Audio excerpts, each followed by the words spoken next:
Join us on BCCTV for a new series titled Community Circle. It's diversity, resilience, and the spirit of community. You know, who has inspired you and why their story is important. Person is supposed to be sitting in the bus and have a white person. I think that you should say that because I'm thinking of Marcus Mosiah Garvey. Hello viewers, Welcome to how are Community you all doing Circle. today? I'm glad to welcome you to the Community Circle. And today is a precious day, it's a beautiful day. I have a special guest with me here in the studio. And we are still on the Black History Month series. I have with me Mr. Emmanuel Adebola in the studio. Emmanuel Adebola is a thought leader, a business consultant on economic development, business transformation, and change management. He's an entrepreneur and a community leader who is pushing the boundaries and has a mission of promoting economic empowerment among people of Black and Caribbean descent. Wow.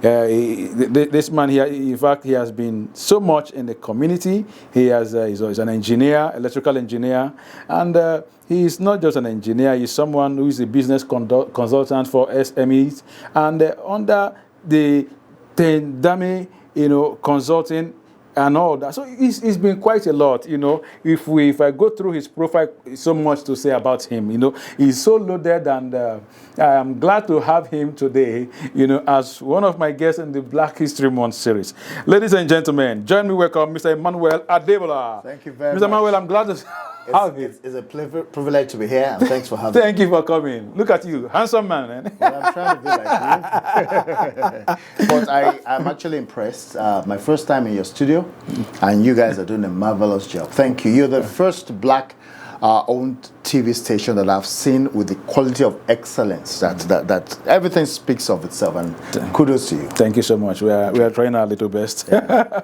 Okay, so we are actually glad to have you today. Thank you. And today, the Black History Month, it's been unique. You were also in Ottawa with the Prime Minister. Yes, I was. And that was a beautiful event. It was, yeah. But first and foremost, let me ask you, before I delve into a few of the questions I want to discuss today. Okay. What does this Black History Month mean to you? Okay. First of all, we should also recognize the fact that it's 30 years since Honorable Dr. Jean Augustine actually sponsored what became the bill. 1995 to 2025 is 30 years. So for me, it's a landmark achievement that 30 years running, what started as a small dream continues. And there are different generations of people who have come into Canada or North America. The first were forced against their will. That was in the slave trade era. Then there were people who came here to study and different things. But we have a new generation of people who have come here not because of any other thing, but to further and maximize the opportunities that are available in this part of the world. Whether we like it or not, I was born and raised in Nigeria, which is in Africa. I'm very proud of my Nigerian heritage, but I also saw that there were limitations in being the best version of myself. And so I decided to bring myself to a place where I can elevate a platform for my children and the next generation. So you ask me, what does this mean to me? This means that is a validation that I have a place where I'm recognized, not just as a number, but given an opportunity and a space. And what I do with that is left to me and not to the environment. The environment is conducive, the environment is welcoming. There may be one or two issues, but I focus on what is positive, and I let the things that are outside of my control take care of themselves. Abraham Lincoln once said, the best way to predict the future is to create it. So Black history is not just a time to celebrate the journey that we've had, which has not ended, it continues to evolve, but it's also an opportunity to remind ourselves that the baton is now in our hands.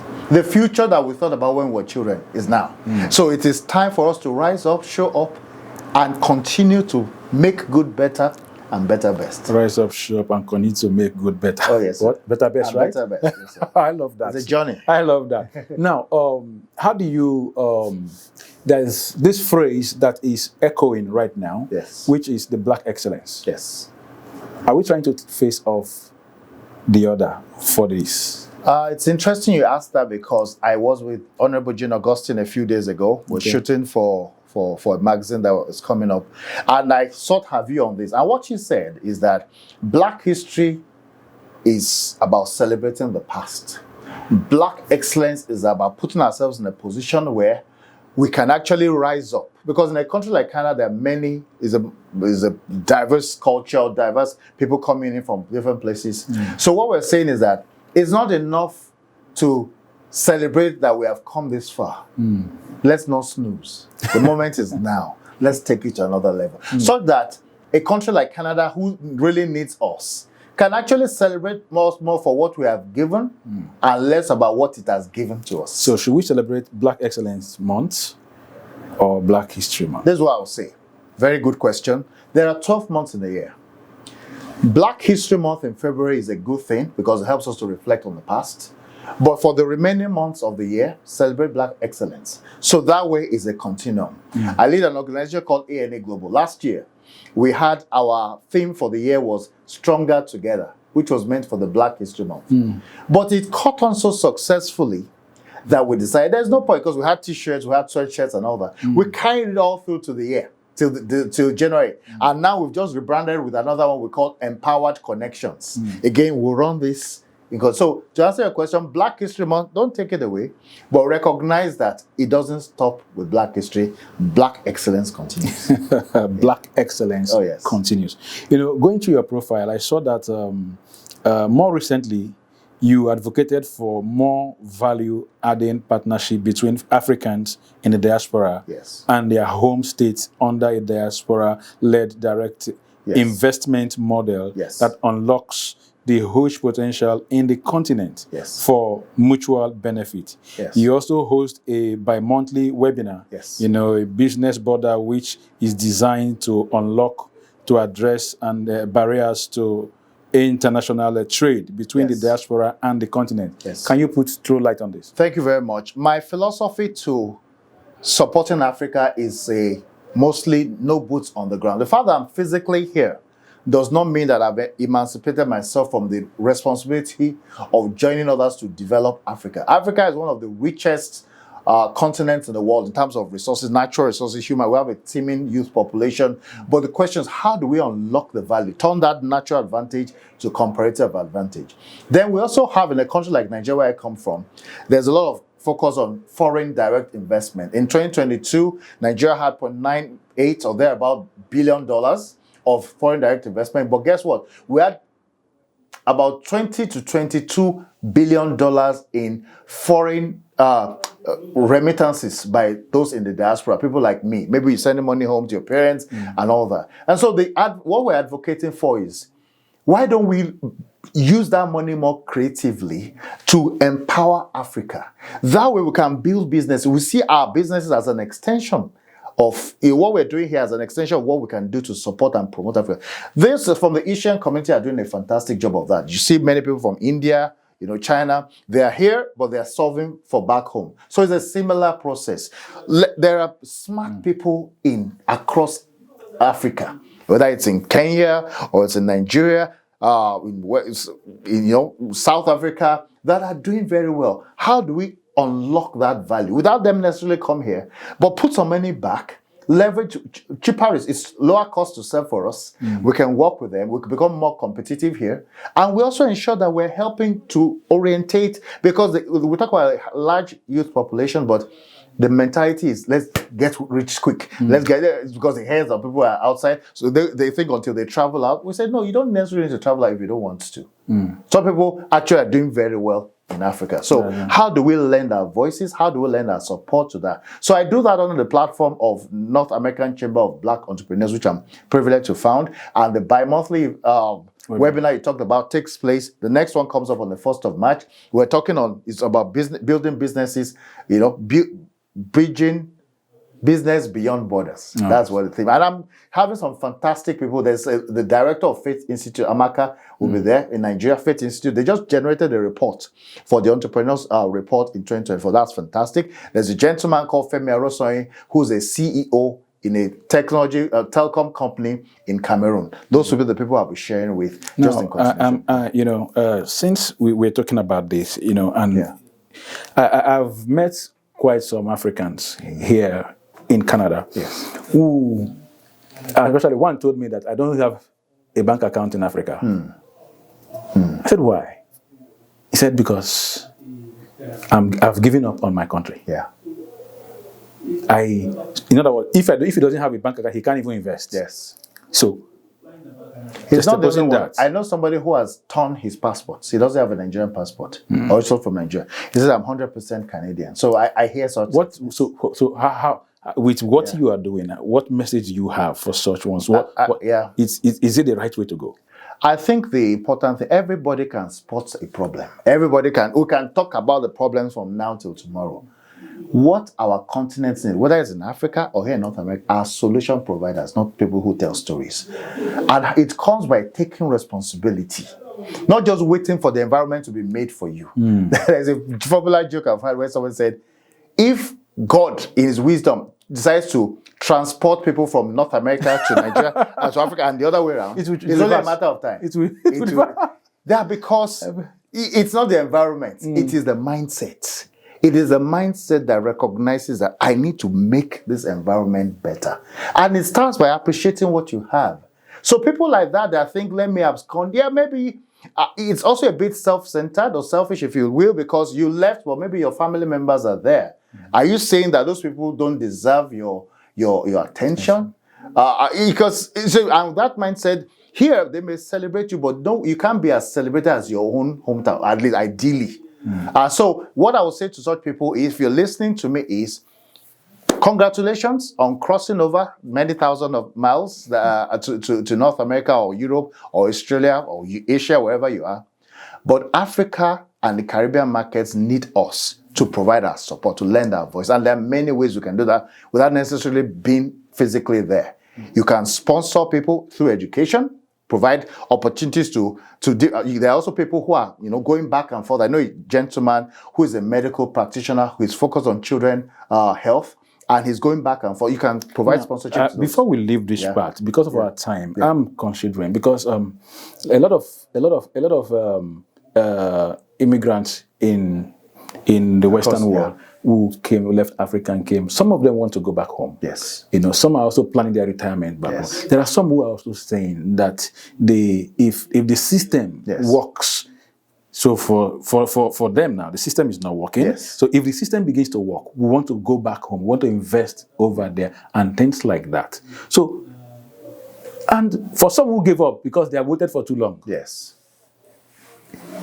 I'm just thinking. You see this now. So how do we need to wait for that change to happen, or do we need to be part of the process to make change happen? In 2017, I began a campaign called "Change Begins with Me." The only thing you can control is yourself. You can't control things outside. You can't control the government. You can't control other people. Please, if we need to be part of that change, I want you to also spotlight what we need to do specifically. Those who are in diaspora, a lot of people are doing great things in the diaspora, making a lot of inventions and all that in the diaspora, which is great. It's great. I think part of it is, number one, make the decision that you want to be part of the solution and not just talking about the problem. Accepting responsibility is the first thing. The second thing is look at the resources you have. There are a few organizations, I lead an organization that are genuinely promoting the development and the well-being of Africa. ANA Global, which is a company I am privileged to have founded and I still lead, we promote entrepreneurship development among peoples of African and Caribbean descent.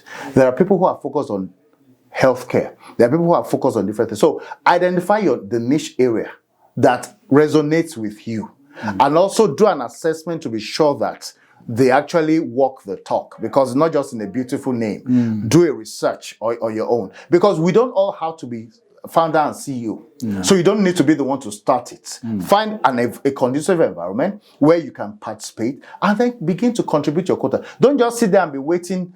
If you see this complaint, if you see that complaint, change that attitude to somebody who genuinely is willing to support, and you'll be amazed. You do a lot. I believe in collaboration a lot. I mean, because one person can do something, but there's an African proverb, I don't know if it's Africa, it says, if you want to walk fast, you walk alone. If you want to walk far, you walk with others. So there's some truth in that, where you actually collaborate with other people and actually make things better. So that's what I would say. Don't do it alone. There are people who have similar minds.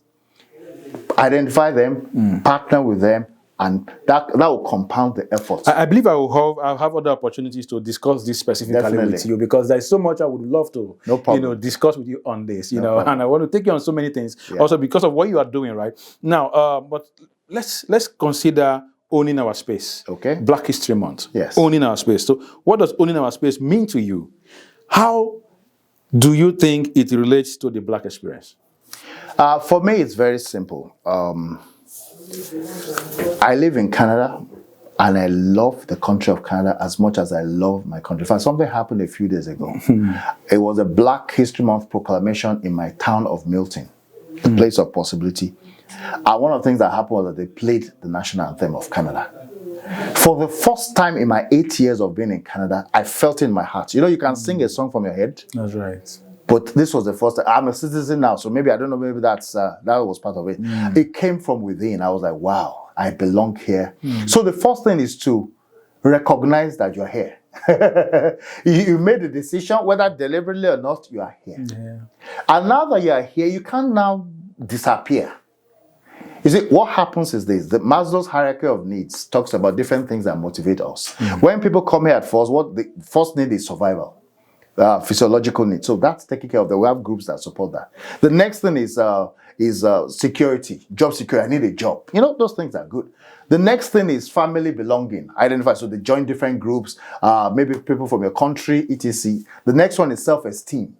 You get a degree, you get certificates, but the next level is self-actualization, where you're not looking for what to get, but what to give. Owning your space is only when you are comfortable in your mindset that I can give back. But the one who is still struggling mentally, even if you have all the resources, everything will be collect. But owning your space recognizes that I may not even necessarily have all the resources, but I'm an asset to this environment. And believe me, that's the fastest way to rise to the top. In these places, service is recognized and appreciated, and voluntary service. So you don't even need to look for a place where you are paid. In your place of work is an opportunity, but join an organization, join a community where you can serve. When you focus on service, you will rise to the top. So people who are complaining about institutional racism and so many other things, they are there. But I'm yet to find an environment that can resist a mind that is made up to succeed or fail. If failure is what drives it, no matter how many opportunities they put, you waste it. I want to tell you about something. It's called the reticular activation system. It's in the brain. It's as small as a thumb.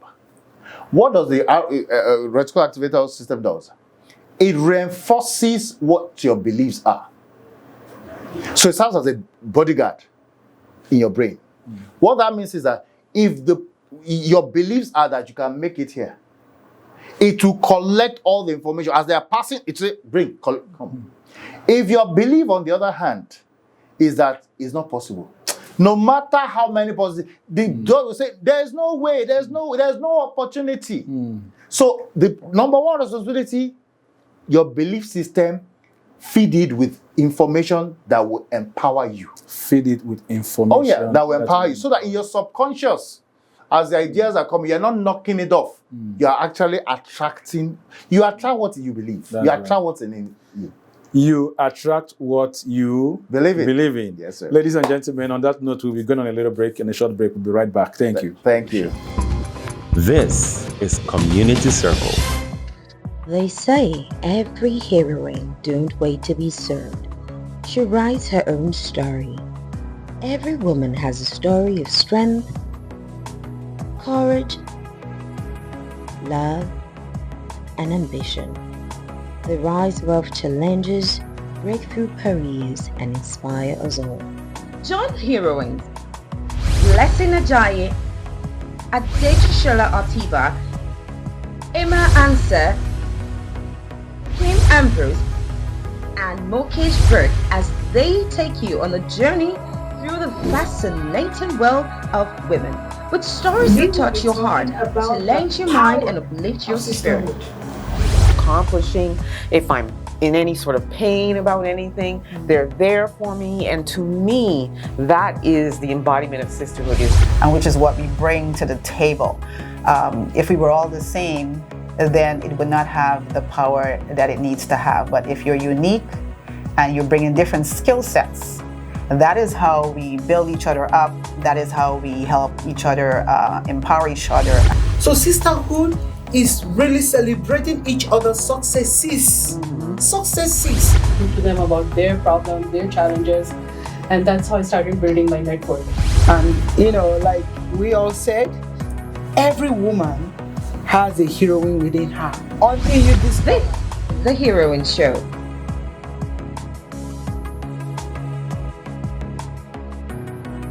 Showing on the Black Community Canada TV on YouTube and other BCCTV platforms.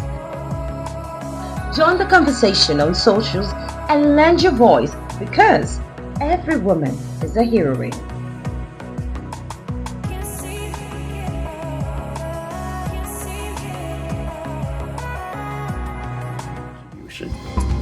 This is Community Circle.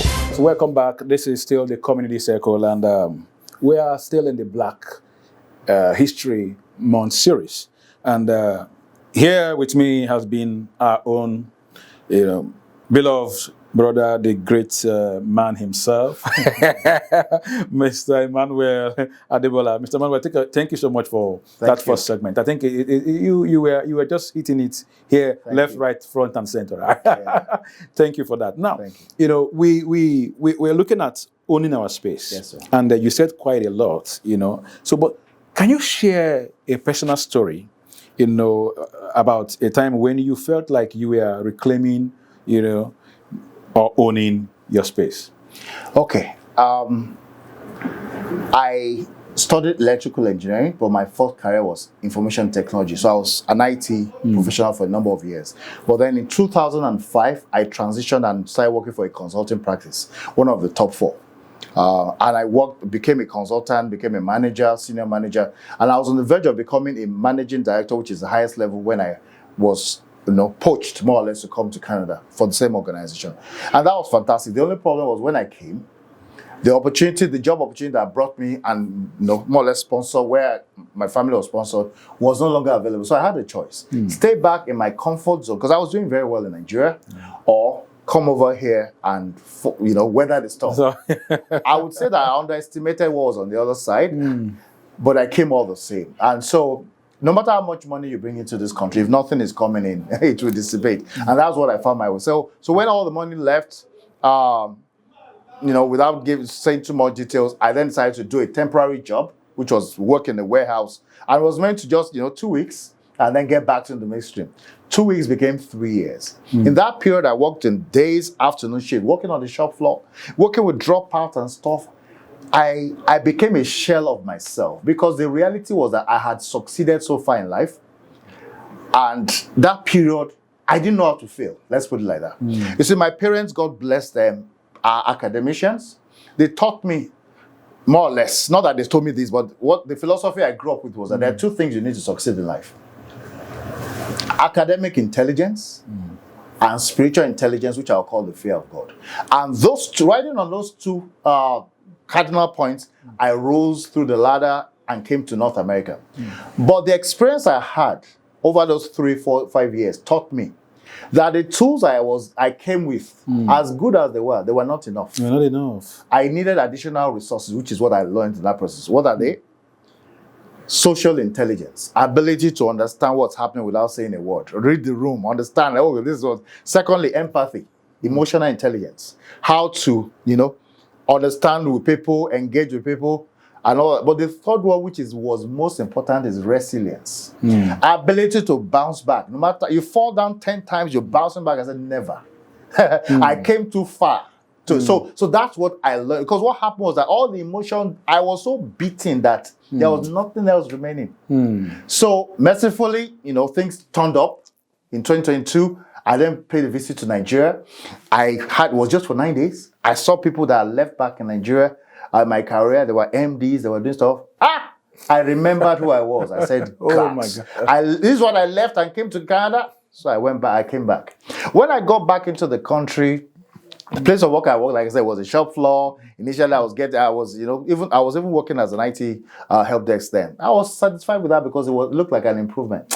But when I came back, first of all, I changed my clothes. I stopped wearing rags and stuff. After a while, HR called me and said, Emmanuel, this trip you went to, is everything okay? I said, ma'am, I've never been more okay in my life. I was like a genie in a bottle. The bottle has been opened. I'm not going back there. But now this is where the emotional intelligence comes in.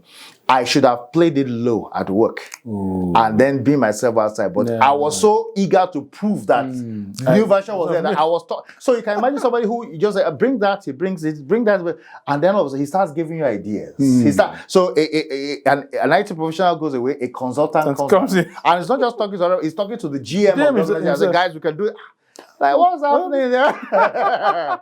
So I came out of that experience and I then decided that first thing was go back to consulting because I had recovered myself. Go back to consulting, which is 95. But somehow I said, no, this experience must have been for something. Maybe there's a lesson here. And that's what led me to found Alliance of Nigerian Entrepreneurs. I shared the vision with people in my town of Milton. By the time we registered, there were 8 of us. And then we started it. And, the idea was rather than looking for a job, empower people to be job creators, job business owners. And when I talk about business owners, I want to be very specific. Robert Kiyosaki's cash flow quadrant talks about the fact that you can generate money from 4 places: as an employee, as a self-employed, as a business owner, and as an investor. I'm not talking of self-employed. I'm talking of the business owner because that's when you build a system that can run without you. As a self-employed person, when you're sick, the business is sick.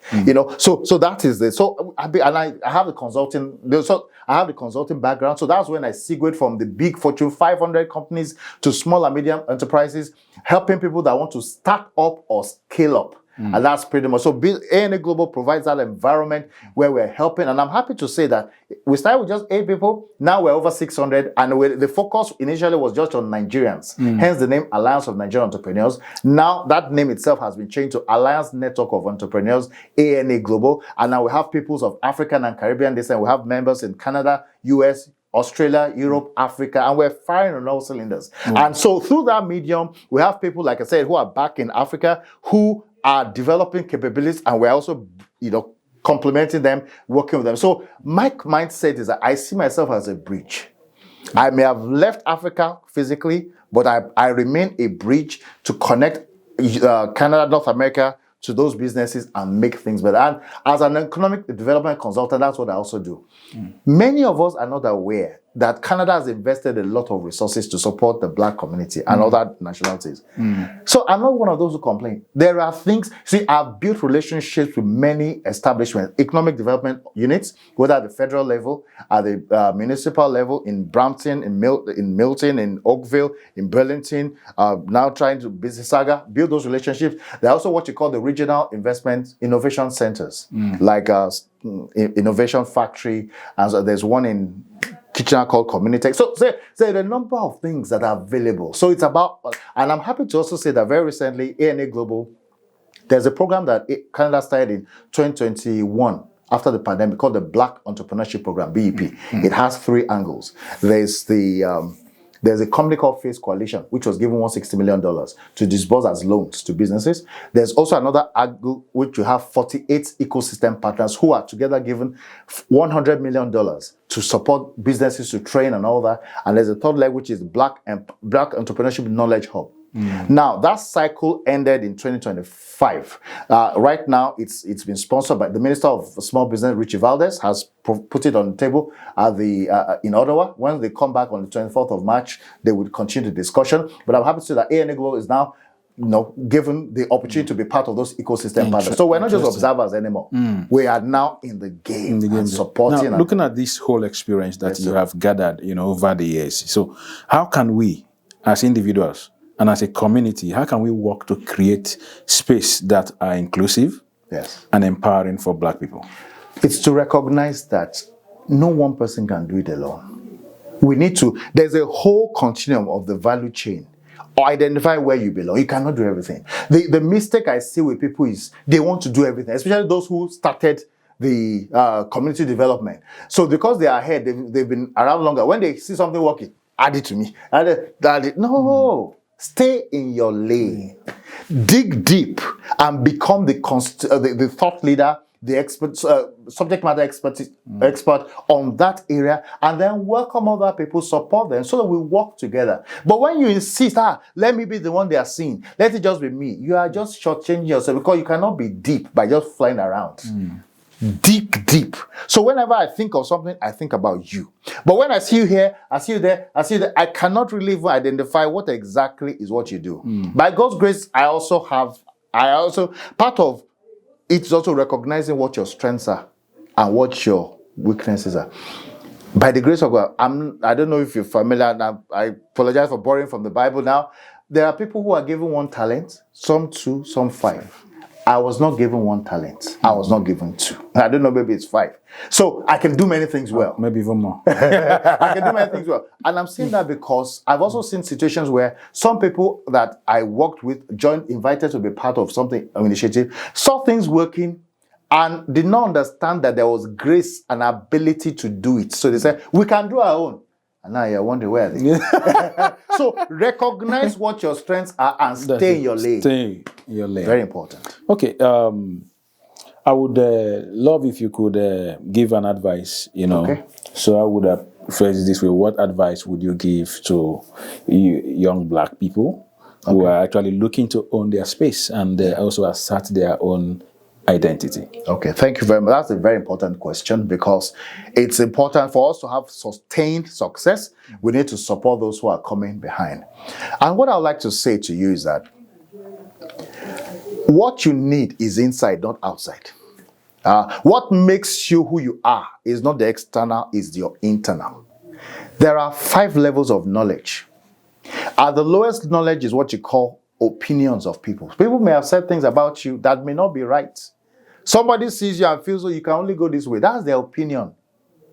The next level is what you call assumptions. Assumptions are because this and this, and assumptions are usually wrong. There is the lowest level of knowledge, like somebody says. So you have opinions, you have assumptions, then you have theories. Now, those theories are when you've assumed this, maybe you see some patterns and you just assume that, okay, this must be the case. Now, it may be that it is true, but in many cases, it may be that it is wrong. After theories, you have the law. Law, an example of a law is gravitational law. If you jump up, you come down, whether you are intelligent or not, whether you're white or black. But the highest level is what you call the truth. And that is what you know about yourself. You have lived with yourself many years. So it's important that you don't allow the environment to turn you into what you are not. Feed your mind with knowledge and information that will make good better and better best. If you need to subject yourself to training, do that. One other thing I want to say to the Black community, because it have access to me, nobody climbs a tree from the top, no matter how intelligent you are. Pay your dues. Pay your dues. Pay your dues. Don't be too quick to put yourself out there. Learn from others. Help other people to succeed. In that way, you use other people's time and resources to learn. You gain, what you come out of with is not the money, even they're not paying you anything, it's the experience. That's right. So when you suddenly start, people are like, wow, how did you? It's because you've paid your dues. Pay your dues. So if I can replace, number 1, know who you are. Number 2, be committed. Pay your dues. And make excellence your watchword. Don't let anybody talk you down. The difference is, it's only skin deep. If you check the color of the heart, it's the same purple. So don't allow the environment to tell you a name that is not yours. Now, I like what you said lastly. Don't allow anything talk you down, whether it's the environment or whatever it is. Now, on that note, my last question to you, it will be like 2 in 1. Okay. I want you to look at what's your vision for a future where Black people can fully own their space without fear of oppression and marginalization. Yes.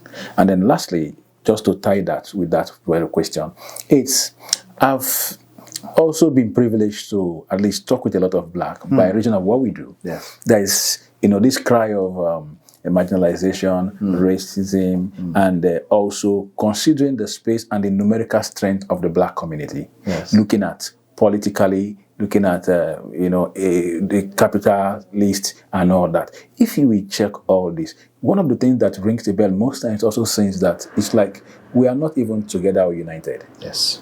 So can you speak on these two quickly? Let me start by saying, right now the Ontario Parliament elections are on in my town of Milton. The two candidates are my friends, very good friends. Blacks? No, they are. One is Caucasian, born and raised in town of Milton. The other one is from Pakistan family. I think it was family migrated many years ago. But see, I've developed myself to an extent that those people, they hear my voice. So I want to repeat what I said. I'm talking about the reticular activation system.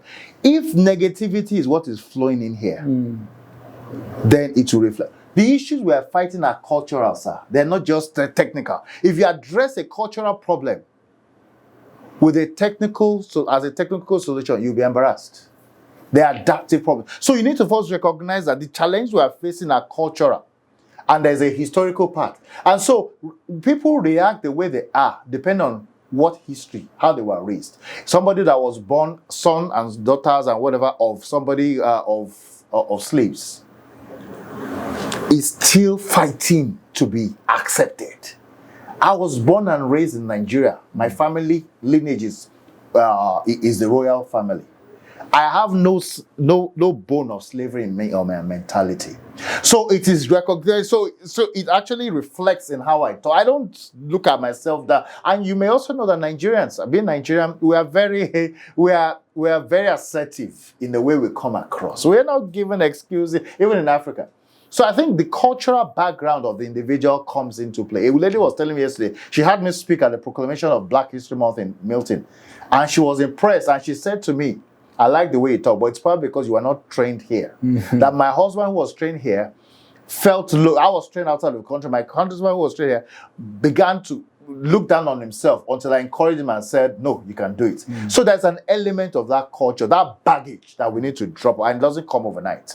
So that's the one thing. So recognize and celebrate who you are. We don't need to be the largest demographic group before we can be celebrated. I know a number of people who are originally born in Nigeria. Again, interesting, I go back to Nigeria, who are counselors. Somebody won in a place where 98% of the people are Caucasians.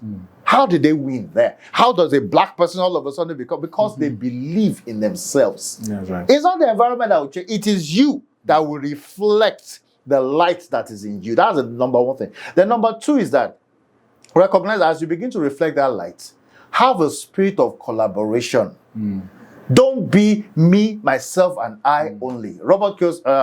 Stephen R. Covey in his book, 7 Habits of Highly Effective People, a book I recommend to everyone to read, says that there are different levels of gradation. There's a level where you are dependent on others. There's a level where you are independent, but the highest level is where you are interdependent. I can do something, you can do something, but the union of 1 + 1 even takes us to a newer level. So that is it. We need to believe in ourselves. Now we talk about institutional racism, but my brother, in my experience in Canada, I've seen that if there is 100%, institutional racism is probably just 20%. The other 80% is friendly fire. See finish. How we look down on ourselves, don't celebrate ourselves, rather celebrate other people. So we need to believe in ourselves.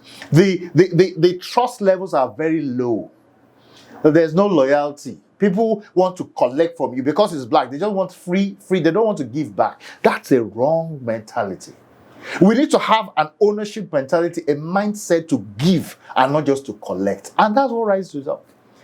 I've made sacrifices to be where I am, but I know I'm not going the long. You see, you also have to have a long-term view. Because if you have a short-term view, you easily get quick wins, but you not go far. You can imagine somebody who drops out of school because of a job that is paying peanuts. Then the one who goes to school becomes a medical doctor, and all of a sudden the one who is making peanuts become a driver. Still making money, but guess what? One is, chauffeur driver, the other one is the one. So that don't be too quick. Don't sell yourself short. Pay the dues. Think long term, pay the dues. This is a good environment. The environment will help you if you are wise. So the area of disunity. Yes, sir. Amongst the black community. Yes, sir. So what's your take on that? My take is that, again, that's not something that will change overnight. That's something that we need to have a fact? Yes. Oh, yes. No, because you see, one of the challenges we have as, maybe Africa or whatever, is you want a quick solution to a problem that has lasted for a long time. So it is dimension the problem and understand that this is not a quick win, a quick fix. But you can find ways to address it. In my town of Milton now, I'm advocating because I lead a black community. There are others that were before me. I'm advocating what I called a coalition of black community in the town of Milton. Let's support each other. But when each person is like, no, I want to stay, you are making it more difficult. Let's support each other. Thank you so much for coming. Thank you very much for your time. Nice time with you, man. Thank you. Viewers, thank you so much. I think you just had a swell time with Mr. Emmanuel Adebola. Thank you for a beautiful time. Thank you for staying tuned. So you don't miss out from the next edition. So quickly, you need to subscribe to the Black Community Canada Television. Make sure that you click the notification button and then you just wait. The Community Circle is coming to you, and we have a lot of series coming almost every Saturday by 4 p.m. So don't wait. Don't wait. Just be there. Share it with your friends and then let them come in. And then just let's grab this together because we need to make the black skin, prouder than we are. Thank you so much for being part of this. We are glad to have you. Thank you. Thank you, sir. Well done, sir. This is Community Circle.